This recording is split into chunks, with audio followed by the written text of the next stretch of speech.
mana na simba yo. Na kende wapi papa. Nalinge pa mususu te. Nalinge loko mususu te. Nalinge yo nzambe nanga. Nalinge yo papa nanga. Nalinge yo papa nanga. Nalinge yo. Nalinge loko mususu te. Nalinge yo nzambe nanga. Nalinge yo papa. Nalinge yo. Nalinge yo. Tu es ma servante.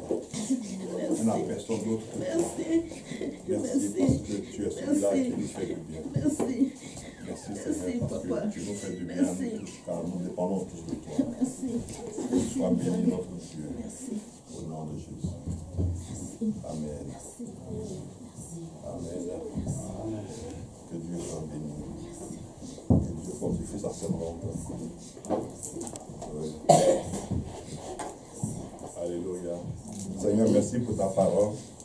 Sois béni, merveilleux Dieu, pour ce temps merveilleux qu'il te plaît de nous accorder. Au nom de Jésus. Merci parce que ta parole est vérité.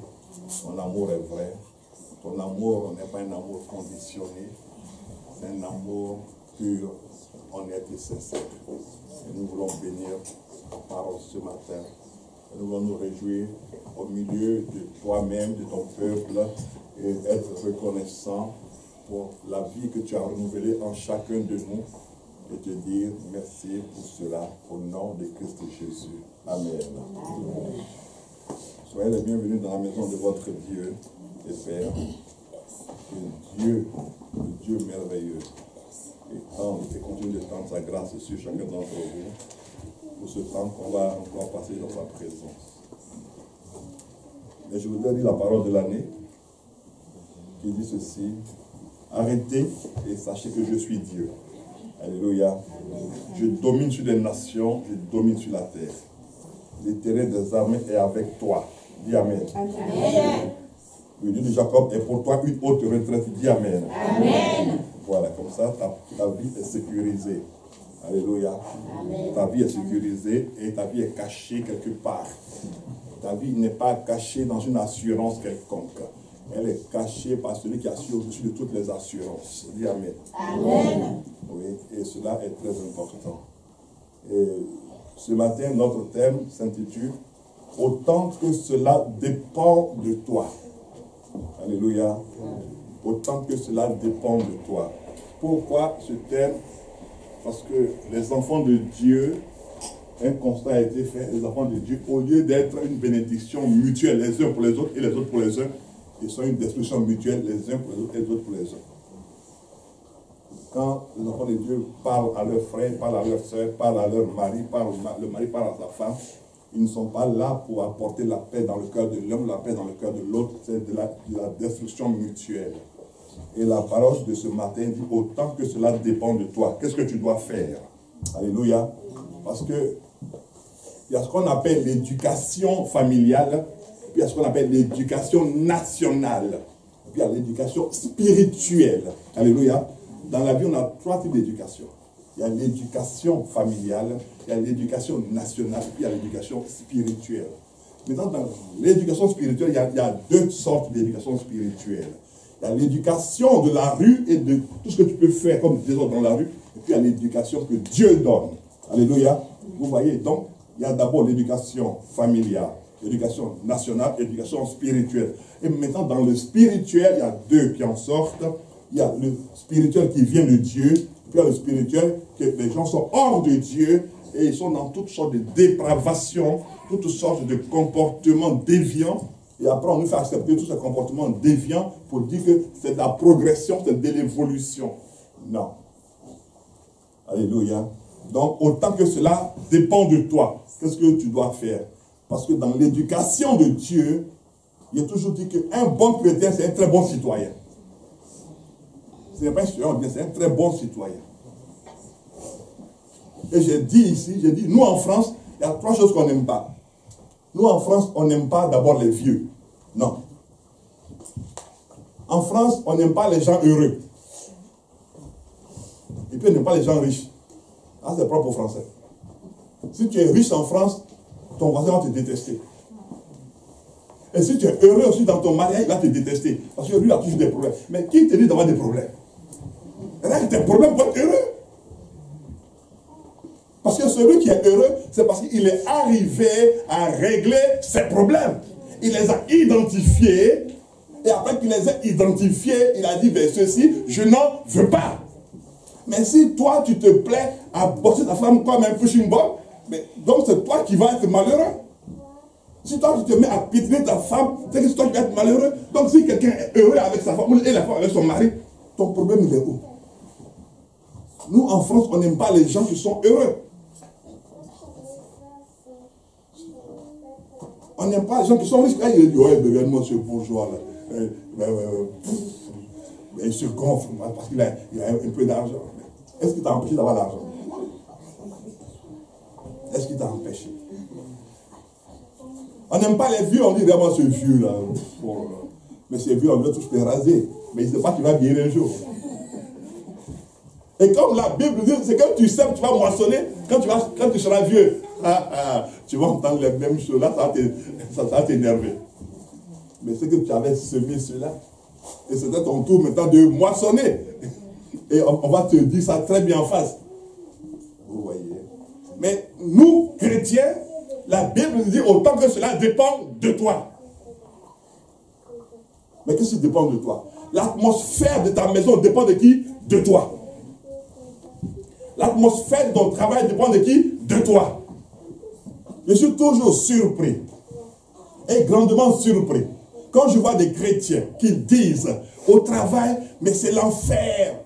Bon, toi, un chrétien qui travaille dans un enfer.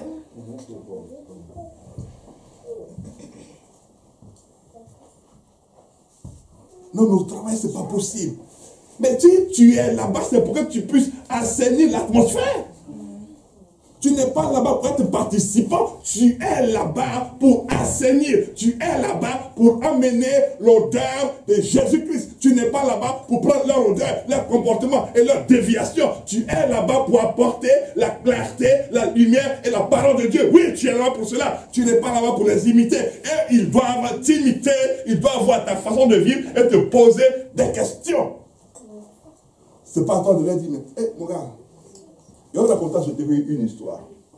Quand je travaillais, il y avait un jeune homme qui est venu au travail. Au départ, il était un intérim. Et d'après lui, il priait. Je dis bien d'après lui. Et quand on est tous dans le même bureau, on est tous dans la même salle de pause, lui, il est étonné. Quand je l'ai déjà raconté ici, maintenant dans l'autre salle, il est étonné que moi, je mette mon repas devant moi et que je prie. Et lui, il dit, il prie. Mais il a honte de prier devant tout le monde. Parce qu'il dit, qu'est-ce que les gens vont dire? Alors c'est lui qui se lève maintenant, puis il va dire à son père, il dit, mais papa, il y a le monsieur qui est avec nous au travail là. Mais lui, il met son repas, et puis il dit ses bénédictions avant de manger. Mais lui, il ne peut pas prier parce que les autres vont rire de lui. Parce que lui, il tient compte du regard des uns et des autres. Quand il est arrivé au travail, quand on l'a embauché, il ne fumait pas. 6 mois plus tard, il commençait à fumer.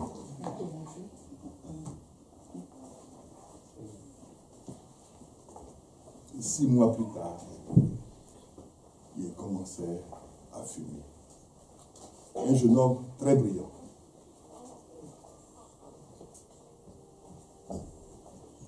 Dans l'éducation spirituelle, il y a deux. Il y a celle de Dieu, puis il y a celle qui est hors de Dieu. Qui a toutes ces variantes et ces déclinaisons.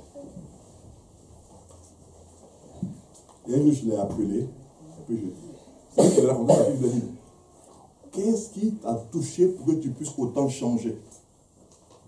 Il dit non, il voulait se faire accepter dans le groupe. Je dis, ah bon? Tu te réunis pour être accepté dans un groupe. Moi, je m'en fous d'un groupe. Moi-même, je suis un groupe. Oui. Non, mais ça, je vous dis franchement. Moi-même, je suis un groupe. Je ne cherche pas le groupe. Et puis, je sais que ce groupe-là va me chercher après.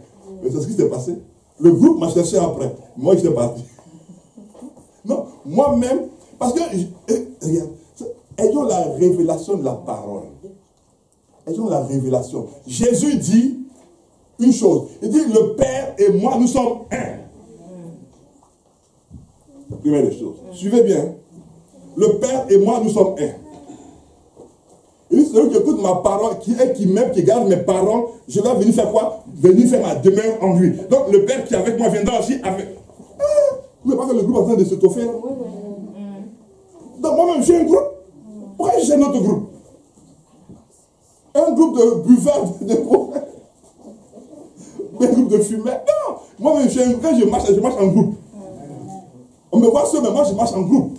Donc quand je me déplace, il y a un groupe qui se déplace.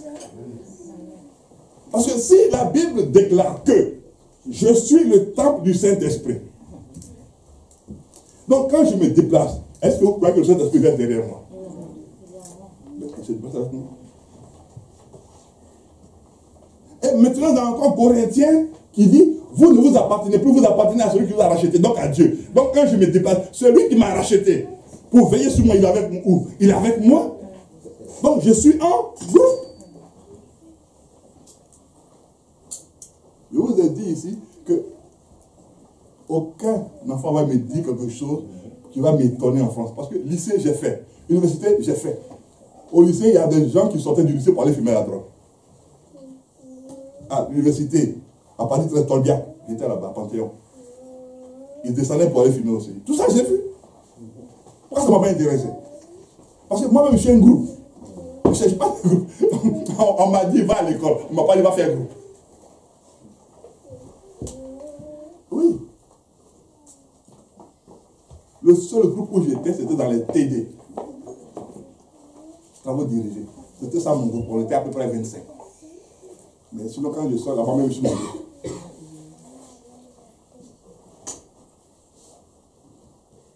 Et ce jeune homme a laissé tomber toute sa vie pour intégrer un groupe. Beaucoup de chrétiens laissent tomber Dieu pour adhérer à un groupe. Ils laissent tomber la parole de Dieu pour adhérer à un groupe. Pour plaire à un groupe. Pour plaire à des amis. Beaucoup de chrétiens. Autant que cela dépend de toi.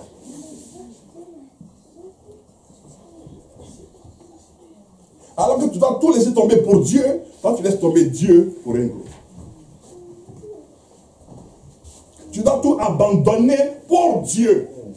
Tu dois tout renier pour Dieu. Parce que l'apôtre Paul dit, ce qui était pour moi comme un gain, je regarde cela comme de la boue, à cause de l'excellence de Christ.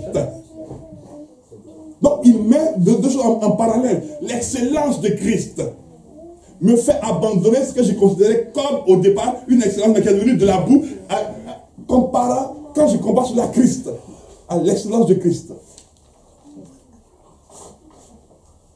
Oui. Non. On dit non, mais toi tu n'es pas avec moi au lycée, tu n'es pas avec moi à l'université. Il a traversé ça. J'ai traversé. Et je ne suis pas ni pasteur, je vous l'ai toujours dit. Je passe du vent net, on dit, hey, tiens, voici ta Bible, on va prêcher. Et puis comme ça, je ne connais rien dans le nom. J'ai traversé tout cela. Et disait à Salomon, à Fadéré, il a dit, je suis né dans un quartier à Abidjan, où sur ma rue là, c'est la rue de la bagarre. À Trècheville. Si toi tu dis tu es fort en bagarre, traverse ma rue là. D'un bout à l'autre, tu ne pourras pas arriver au bout. Tous ceux qui sont là, ce sont des gens qui sont aguerris à la bagarre. Donc ils ne sont pas aguerris au diplôme, mais bagarre. Vous voyez? Mais ce n'était pas mon groupe. Moi-même, je suis mon groupe. Alléluia. Autant que cela dépend de toi. Amen. Et qu'est-ce qui va se passer quand ça dépend de toi? Alors on a 1 Corinthiens 14. Les enfants de Dieu doivent maintenant commencer à changer leur environnement. Alléluia. Tu dois commencer à changer ton environnement. La Bible dit quoi? 1 Corinthiens 14, verset 33.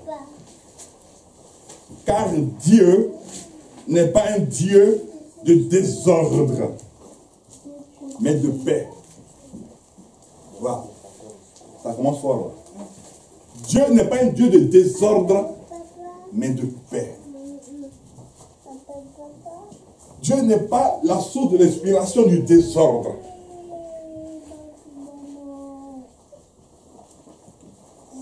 « 1 Corinthiens 14, verset 33. Dieu n'est pas la source du désordre. Les hommes aiment le désordre. Les hommes aiment les choses qui ne lèvent pas Dieu. Les hommes aiment les choses qui sont troubles.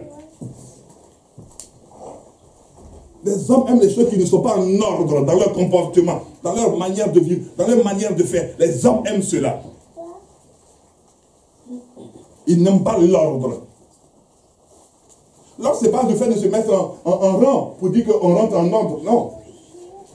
L'ordre, c'est d'abord la conscience qu'on a des choses de Dieu, qu'on a des choses de sa propre maison, qu'on a des choses des uns et des autres. Qu'est-ce que j'apporte comme ordre dans la vie de mon frère? Qu'est-ce que j'apporte comme qualité de réponse dans la vie de mon frère?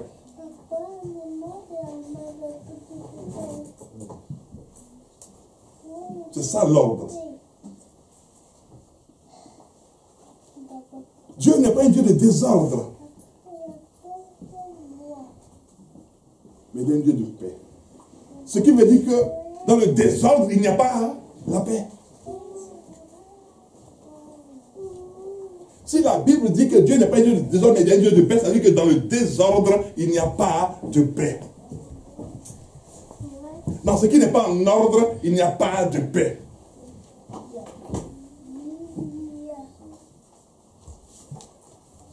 Qu'est-ce qui n'est pas en ordre? Ton comportement n'est pas en ordre. Tes pensées ne sont pas en ordre. Tes propos ne sont pas en ordre. Ta considération des uns et des autres n'est pas en ordre. Donc tu ne peux pas avoir la paix. Si ta bouche est dans les affaires de tout le monde, tu es en désordre. Si tes yeux sont dans les affaires de tout le monde, tu es en désordre. Parce que tes yeux sont là-bas pour faire quoi? Pour rire ou pour prier? Parce que la Bible dit, il est un Dieu de paix. Alléluia. Combien de chrétiens procurent la paix à leurs frères, à leurs sœurs? Combien de chrétiens se soucient du bien-être de leurs frères, de leurs sœurs? Combien de chrétiens? Combien de chrétiens? Aujourd'hui, les chrétiens cherchent des bénédictions. Alors que c'est... Non, Jésus ne t'a pas sauvé pour que tu sois béni, t'a sauvé pour que tu vives une qualité de vie supérieure à la normale. Mais on court toujours, on dit on va être béni, on va être ceci, on va être cela. Oui. Non, autant que cela dépend de toi. Combien de chrétiens? Les chrétiens sont aujourd'hui dans un désordre terrible. Tes yeux sont en désordre, ta bouche est en désordre, tes pensées sont en désordre. Et si tout ceci en toi est en désordre, tu n'auras jamais la paix. Je te dis cela.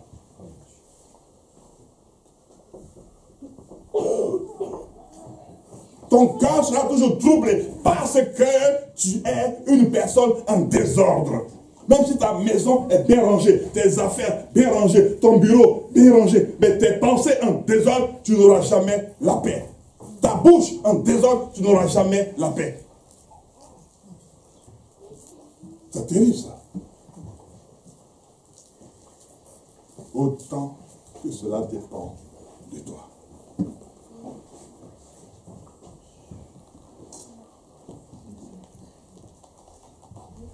Dieu n'est pas un Dieu de désordre.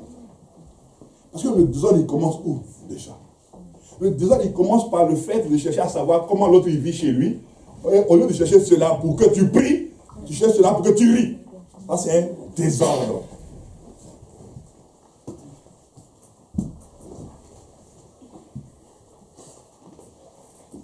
Si tu viens chez moi, tu vas trouver mes chaussures au salon.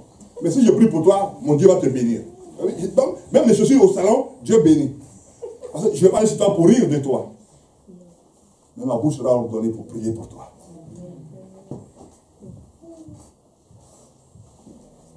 Tu vas tout ranger chez toi.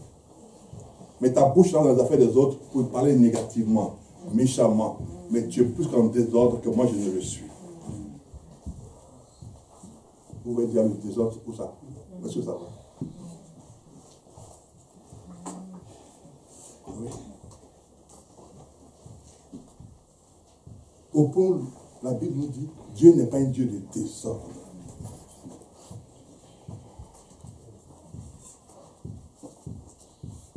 Le désordre, c'est dire, je m'en fous de celui-là sur sa vie, il fait ce qu'il veut. Oui. Parce qu'on dit maintenant, on est évolué. Qui est plus évolué que Dieu?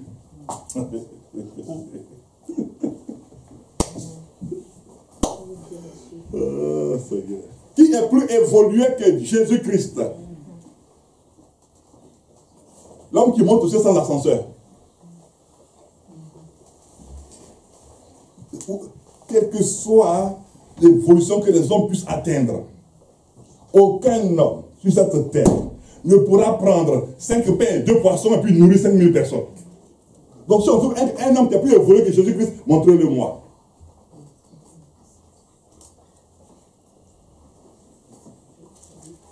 Si on peut trouver un homme qui est plus évolué que Jésus-Christ et qu'il marche sur l'eau, si on peut trouver quelqu'un qui se lève et puis peut marcher sur l'eau comme ça, montrez-le-moi. Il n'a pas dit je vais aller prier, hein, mais il vient en même temps, il voit le puits continuer, il marche dessus. Les gens vont être évolués, mais aucun ne viendra marcher sur l'eau.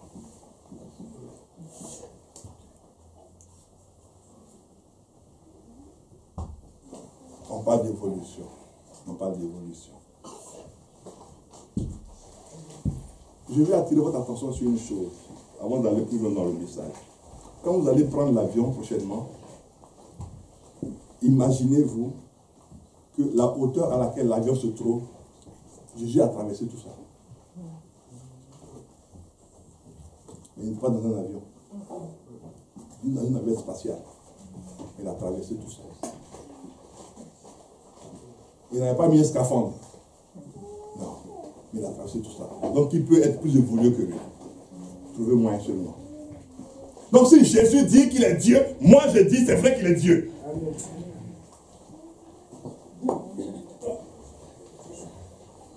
On parle d'évolution. Laissez-moi rire. Laissez-moi rire. Les médecins ils font tout. Il y a tous les appareillages pour nous soigner, pour veiller sur nous. Ça c'est bien. Les médecins nous soignent, c'est bien. Mais la veuve de Naïm, elle partait avec son fils. Elle pleurait parce qu'elle dit, mais je n'ai plus personne. Jésus n'a pas pris une IRM, une imagerie magnétique, quelque chose comme ça. Et un résonance magnétique, voilà, c'est ça. Un résonance magnétique, il n'a pas pris un scanner pour dire, il veut vérifier qu'est-ce qu'il a tué. Il a dit, non, lève-toi. Ah, qui a plus évolué que lui? Ça, il va dire, bon, et Pierre, prenez-le, mettez-le là-bas, et puis, bon, le scanner, est-ce qu'il fonctionne encore? On va dire, le scanner, il n'y a pas de courant, donc il ne fonctionne pas. Bon, et l'IRM, ah, ça ne fonctionne pas parce qu'il y a une pièce qui est défaillante dedans. Et on va chercher quoi encore? Qui a un stéthoscope là? On dit, ah, mais il est gâté. Il dit, ah, mais, les gars, on fait comment? On dit, ah, Seigneur, il n'y a rien. Ah, bon, madame, va tenir ton enfant. On a tout essayé, les appareils, ils ne fonctionnent pas. Non. Il a influencé l'atmosphère de la femme, la vie de la femme. Il dit, pourquoi elle pleure? Son fils, c'est son unique. Elle est veuve. Ah non, je ne suis pas venu pour cela. Jeune homme, lève-toi, va t'occuper de ta mère. Elle a besoin de toi encore. Et la mère ouvre ses yeux, c'est pas possible. Certainement qu'elle est tombée à la renverse. Parce que quand tu vois, déjà même, quand on voit humainement, quelqu'un qu'on dit qui est mort, et puis quand il se réveille là, tout ce qui pleurait là. Mais c'est comme cette histoire qui a été racontée à Abidjan. Il y a des gens qui faisaient des funérailles de quelqu'un. Ils étaient au funérailles de quelqu'un. Ils ont mis sa photo.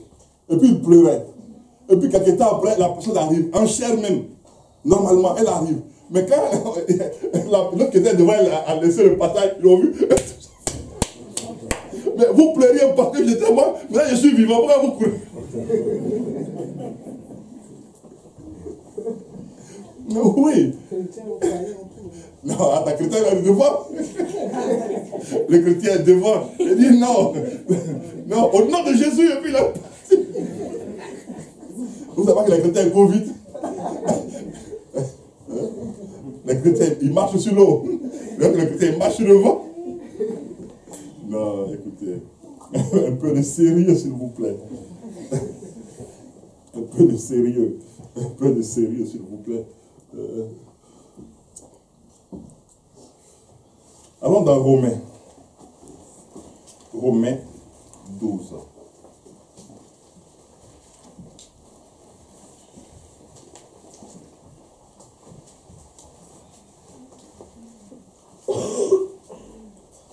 Romains 12 va nous révéler quelque chose de très important.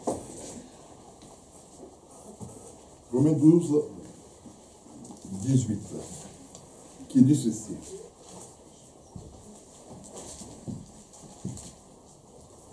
S'il est possible, autant que cela dépend de toi, donc de vous, soyez en paix avec tous ceux qui sont dans ta maison. Tous les hommes. Soyez en paix. Waouh. Autant que cela dépend de celui qui est en face de toi, autant que cela dépend de toi. Alléluia. Autant que cela dépend de toi. C'est-à-dire que si ça vient de toi, tu dois tout faire pour être en paix avec tout le monde. Donc, nous allons voir cette déclinaison d'être en paix avec tout le monde. Autant que cela dépend de toi, sois en paix. Qu'est-ce que Dieu veut nous dire? Sois en paix. La première chose dans la déclinaison de autant que cela dépend de toi, procure la paix où tu vas. La déclinaison, la décomposition de autant que cela dépend de toi. Là où tu vas partir, tu dois apporter quoi? La paix. Tu ne dois pas entrer dans une maison pour apporter quoi? Le feu. Tu dois apporter la paix. Autant que cela dépend de toi.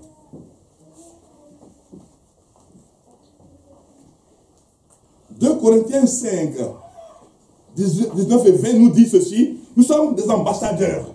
On a le ministère de la réconciliation. Donc, autant que cela dépend de toi, sois un ministre de la réconciliation. Donc, tu dois procurer la paix. Non, non, ne cherchez pas. Je le dis simplement comme cela. Mais on est sur Romains. Autant que cela dépend de toi, tu dois procurer la paix. Mais encore, qu'est-ce qu'on peut, dans la déclinaison de la paix, c'est ce que tu vas faire pour ton frère ou pour ta soeur, pour que cette personne puisse avoir la paix. On est dans la déclinaison de autant que cela dépend de toi. Si tu sais que ton frère ou ta soeur a un besoin, et que toi, tu peux lui venir en aide, pose l'acte qui va lui procurer la paix. Donne les paroles qui vont lui procurer la paix. Mets en place l'attitude ou les attitudes ou ce que toi tu peux faire pour que cette personne, ce frère, cette soeur, cette famille puisse avoir la paix. Autant que cela dépende de toi. Mais ne te ris pas. Ne ris pas pour dire que c'est bien fait pour eux. Ils n'ont pas dit qu'ils savent prier. Ils n'ont pas dit qu'ils sont comme ceci. Ils n'ont pas dit qu'ils sont comme cela. Non, tu n'es pas de Dieu. Si tu te réjouis du mal de quelqu'un, tu n'es pas de Dieu.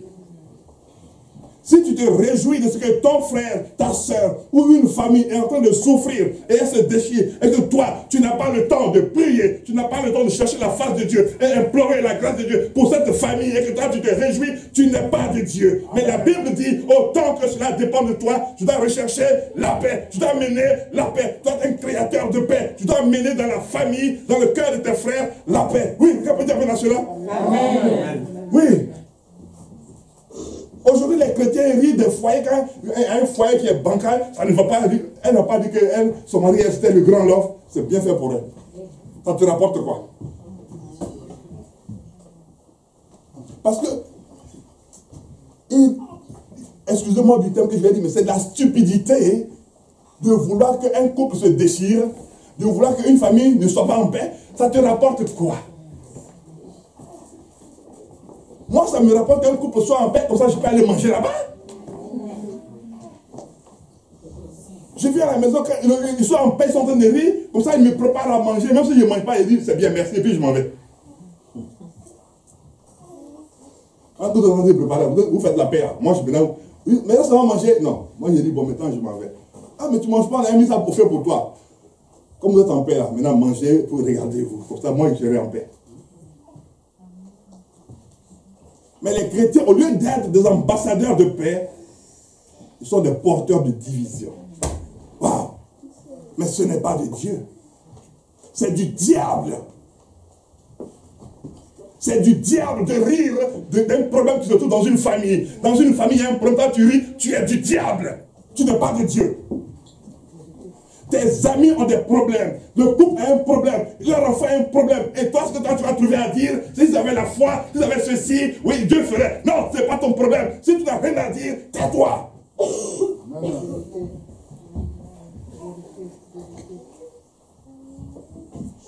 Comment des chrétiens peuvent là pour se détruire et aimer se détruire, puis aimer détruire les autres? Et puis il va dire que lui, les chrétiens, ah non, mais là, tu sais que maintenant la foi, c'est dans le cœur.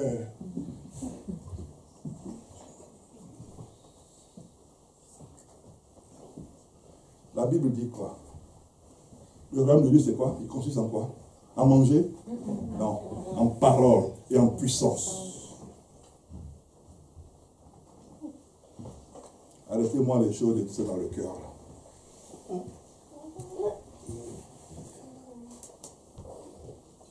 Jésus est venu dire qu'il a apporté le royaume de Dieu. On a vu la parole et on a vu la puissance. Donc on ne peut pas être là pour dire que non, c'est dans le cœur, c'est dans le cœur. Non.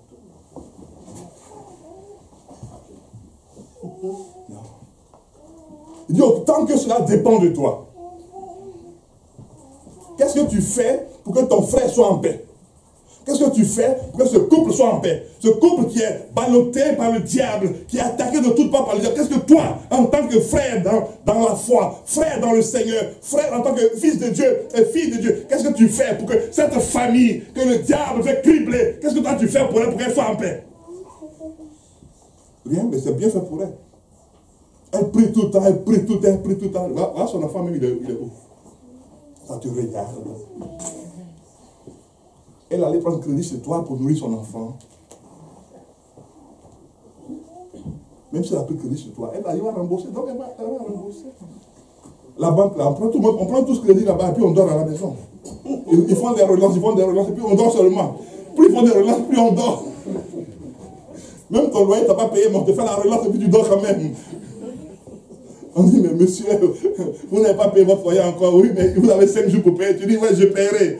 Quand tu dis je paierai, on dit, bon, il va payer. Et puis le mois fini, tu n'as pas payé. Mais tu as dit, je paierai. Tu n'as pas dit, je ne paye pas.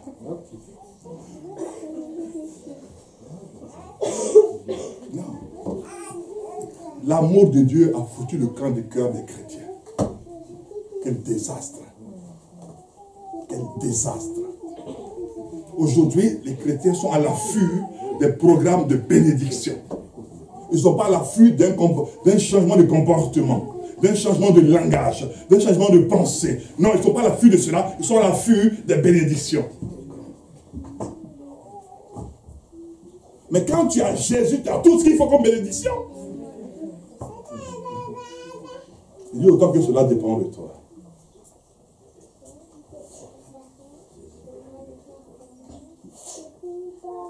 Tu ne peux même pas appeler ton frère pour l'encourager, ou ta soeur pour l'encourager. Mais ça, c'est le pasteur.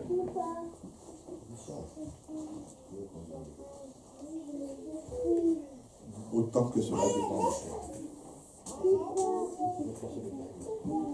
Autant que cela dépend de toi. On était de l'autre côté à l'église là-bas. Les enfants couraient partout. Il a dit, laissez-les courir. Parce qu'on ne les a pas loués. Ce sont nos enfants. C'est ceux-là qui vont demain servir Dieu ici. Regardez comment aujourd'hui ils sont tranquilles. Chacun a sa Bible. Chacun a tout ce qu'il faut. Il y en a qui disent, oui mais pasteur, tu vois que le message est bon mais il dérange. Je m'en fous. Ce sont nos enfants. Ce n'est pas une location. Quand c'est la location, là, quand tu prends un peu, tu dis je vais rendre.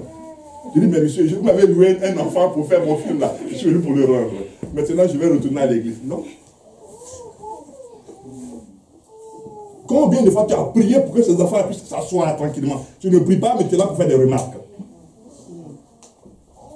Prompte dans les remarques et lente à la prière. Prompte dans les réflexions. Prompte me dit que tu es rapide dans les réflexions. Tu es rapide pour dire des choses méchantes et mauvaises et négatives. Mais pour prier, tu traînes les pieds. Et comme Dieu ne t'attend pas, Dieu lui il opère son miracle à partir de lui-même. C'est là sa souveraineté. C'est là la souveraineté de Dieu.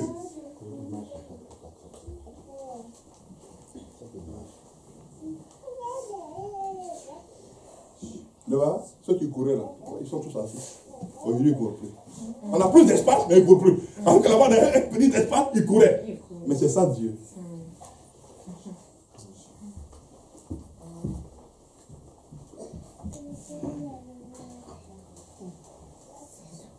Là, le monsieur il est en costume. Il ne court plus. Il a mis son costume et puis il est tranquille. Il ne court plus. Mais oui, tout le monde, oui, mais aucun enfant ne me dérange parce qu'ils ne sont pas en location. Ce sont les nôtres. Oui. On dit, ouais, on est allé à l'église là, mais vraiment, il y a les enfants, mais ils font quand même du bruit. Hein. Bon, s'ils ne font pas du bruit à l'église, ils vont faire du bruit. S'ils ne font pas du bruit à l'église, ils vont faire du bruit. Si vous voulez, on peut louer une salle pour mettre les enfants dedans. Et maintenant, le prix, ça coûte 500 €. Donnez-moi 500 € puis on va louer la salle. Ils ne vont plus faire du bruit. Non. Aucun bruit d'enfant ne me dérange. Et puis, aucun bruit d'enfant ne dérange Dieu non plus. Aucun bruit d'enfant. Parce que Dieu dit, depuis que tu étais dans le ventre, je te connaissais. Donc, tu n'étais même pas une personne. Donc, tu es sorti du ventre, il te connaît. Donc, tous les bruits que tu as fait depuis dans le ventre, et quand la sortie, il est au courant. Mais quel est le bruit qui va déranger Dieu? D'abord. Donc, arrêtons. La Bible dit autant que cela dépend de nous. Soyons en paix. Soyons en paix. Procurons la paix. On ne procure pas la paix. Regardez. Quand je regarde Marc, il a sa Bible, il a su tout seul.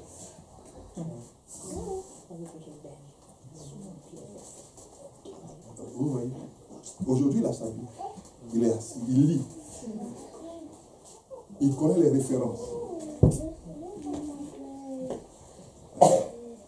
Un gars comme Josias, j'étais en voyage quand lui est né. Regardez là, lui il est assis, il est bien habillé. Il n'est plus dans ses couches là. Regardez tout ça. Il bouscule tout le monde partout. Quand tu l'as, ça dit quand lui il court, va sur la route. Sur la route, lui te bouscule, lui il va passer. On dit, ouais, mais c'est pas possible, mais c'est pas croyable. Mais il dit, non, laissez-les. Laissez-les, ne dérangez personne. Aujourd'hui, voilà, il est assis là.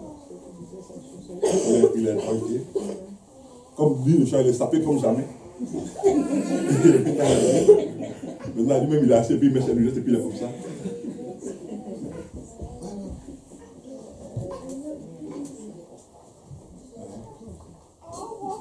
Oui. Autant que cela dépend de toi, procure la paix. Crée une atmosphère de paix. Autant que cela dépend de toi. Et cela dépend véritablement de toi. Donc créer une atmosphère qui va procurer, qui va apporter, qui va donner la paix à quelqu'un. Ne cherche pas que toi on te donne la paix. Non. Toi tu dois procurer la paix. Parce qu'on attend qu'on nous donne. Arrêtez d'attendre tout le temps. Donnez un peu quand même. Donnez un peu. Dis à ton voisin, donne un peu. Oui, donnez un peu la paix à quelqu'un. Non, c'est pas que tu dois donner. C'est pas lui qui doit te donner. Oui.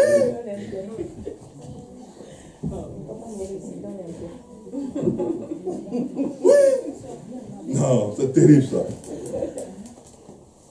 Mais on va voir maintenant qu'est-ce qui peut procurer vraiment la paix. Allons chercher, on va voir. Allons dans Éphésiens. Non, dans Galate. Dans Galate. Galates, c'est avant Éphésiens. Galates 6. Qu'est-ce qui peut procurer la paix véritablement?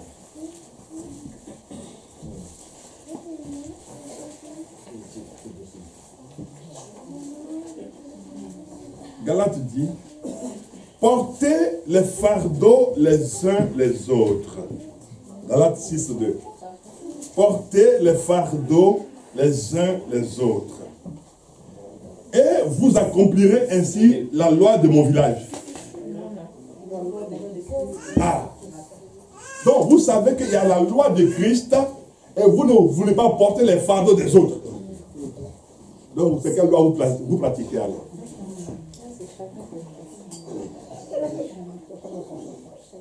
Si tu ne veux pas porter le fardeau de ton frère pour accomplir la loi de Christ, quelle est la loi qui s'applique sur toi? Vous voyez? Alors que c'est en portant le fardeau de ton frère que tu lui procures quoi? La paix.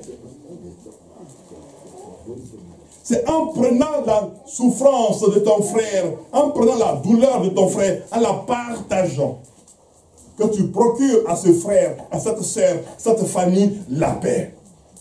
Parce qu'il y a quelqu'un, il y a un mot qui est à la mode maintenant, parce que être empathique, voilà. Oui. Avant on disait altruiste, maintenant on dit empathique. Donc, tout le monde, oui, mais il a de l'empathie.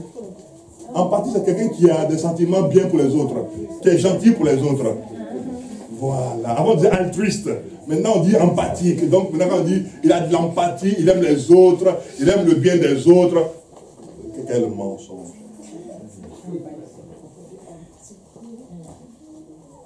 Oui, empathie, il pense du bien de toi, il te veut du bien. Oui. La Bible dit qu'il faut porter les fardeaux. Ça dit si c'est lourd, il faut porter pour moi. Non, là, il n'a pas d'empathie. Il ne souffre pas avec moi. Non. La Bible dit qu'il faut porter les fardeaux les uns les autres. Ça dit qu'il faut souffrir avec ton frère dans sa souffrance.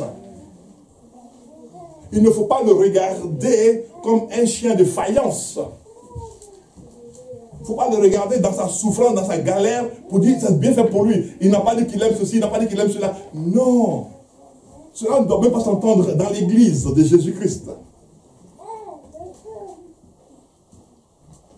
Il dit, portez-vous les fardeaux.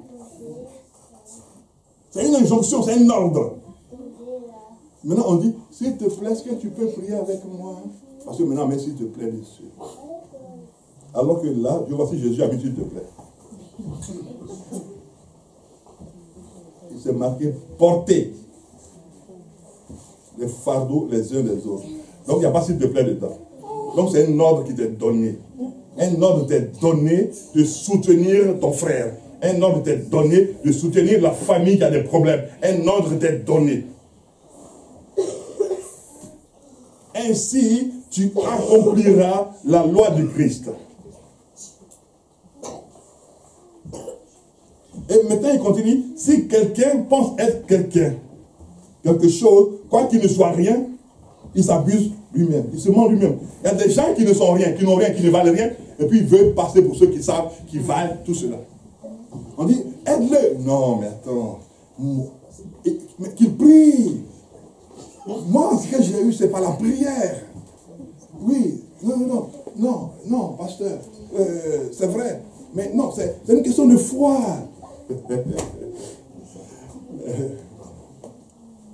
Non, mais si ici, ça ne marche pas pour lui, il n'a pas la foi. Dans ce qu'il dit, il n'a pas la foi. Il faut qu'il ait la foi. Parce que s'il a la foi, la Bible dit, tu t'abuses toi-même. Tu te mens toi-même.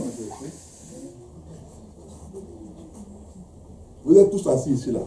Vous ne savez pas que ce sont les gens qui prient pour vous tous. Vous savez pas. Tu ne sais même pas qui a prié pour toi pour que tu puisses te réveiller ce matin. Tu ne sais même pas. Tu ne sais même pas, pendant que toi tu dormais, tu t'es couché, tu ne voulais pas venir à l'église. Quelqu'un a prié pour que Dieu te donne la force de te réveiller d'abord. Et te donne la force d'aller te laver. Pour que tu puisses prendre maintenant tes pieds là. Puis tu dis, oh ben vraiment, j'ai mal au dos, c'est pas possible. Bon. Mais quelqu'un est en train de prier pour que ce mal de dos là te quitte. Et puis tu dis, ah, après le mal de dos, tu dis, mais j'ai mal au genou. Donc, tu es en train de faire toi-même.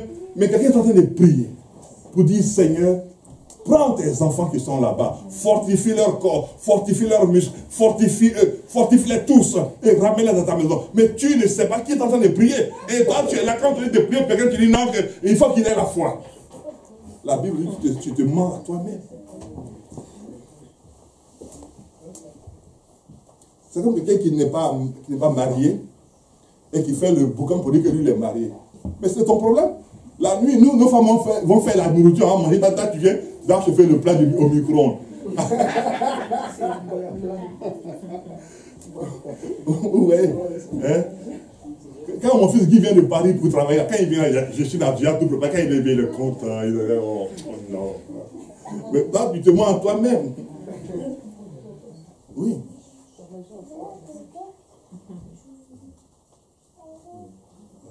Tu allumes la lumière, et puis là tu marches doucement, tu sais, la maison est froide, tu vas aller mettre le chauffage maintenant. Quelle vie. Oh. C'est pénible, ça, c'est pas incroyable. Oh, elle est passée où encore? Mais il n'y a personne qui vient de passer où. Personne n'est passé.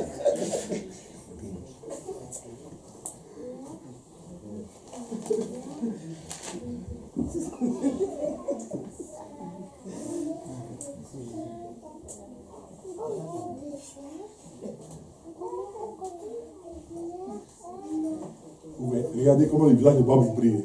On sait que Bibi est au courant. Quand Bibi est au contrôle, tout se passe bien. Regardez le visage comment il brille comme ça. Quand on voit que Bibi est Bob, ça brille. Oui. Oui. On dit, mais c'est à Bibi, son visage brille trop. Oui. Mais quand il n'y a pas de Bibi là, le visage ne brille pas comme ça. Mais quand il y a Bibi, non, ça brille. Tous les petits défauts là, elle est là pour tout réparer. Et quand tu sens comme ça, tu dis, waouh, c'est moi Bob. Oh, mais Bibi derrière, on dit Bibi va accompagner-le.